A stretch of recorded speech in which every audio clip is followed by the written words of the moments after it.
Alrighty, so today I want to show you guys how I make my Shin Ramen. So this is the Shin Ramen that I buy. I get this at the Asian market. They have a whole aisle of Asian noodles there, but if you go to Walmart, they have an Oriental section. You can just get these noodles there. But if you're in Vietnam, you can buy these at like a 7-Eleven or a Latte Mart. They have them there. Okay, so for these noodles, you don't need scissors or anything to cut them because they have these ridges on top. And all you have to do is just pull them down and they will open for you. Same thing with the flavoring packages inside. They have ridges. All you have to do is just pull it apart and they open.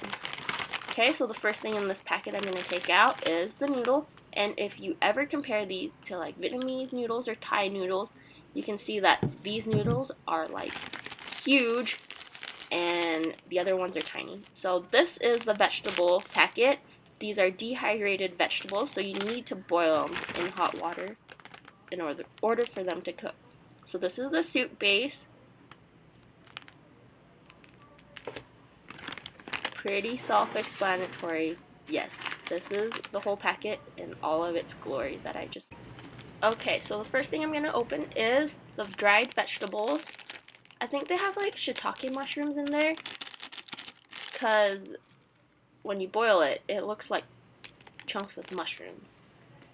Okay, the next thing I'm going to open is the soup base, and this is just a floury red powder that comes in this packet, and it's super flavorful, and if you add too much water, it tends to die out. So yeah, I don't usually add a lot of water when I cook this noodle. Okay, so here's the noodle all opened and ready to go. Okay, so water-wise, I don't like to add a lot of water like I've mentioned before. I add like just enough water for the noodle to cook. So here's the noodle cooking. As you can tell, there's not a lot of water, but depending on how you like it, you can add more water.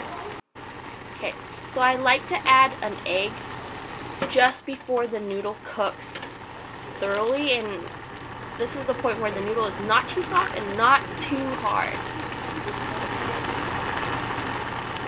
Okay, so at this point the noodles are getting softer, and at this point I would like to add cheese.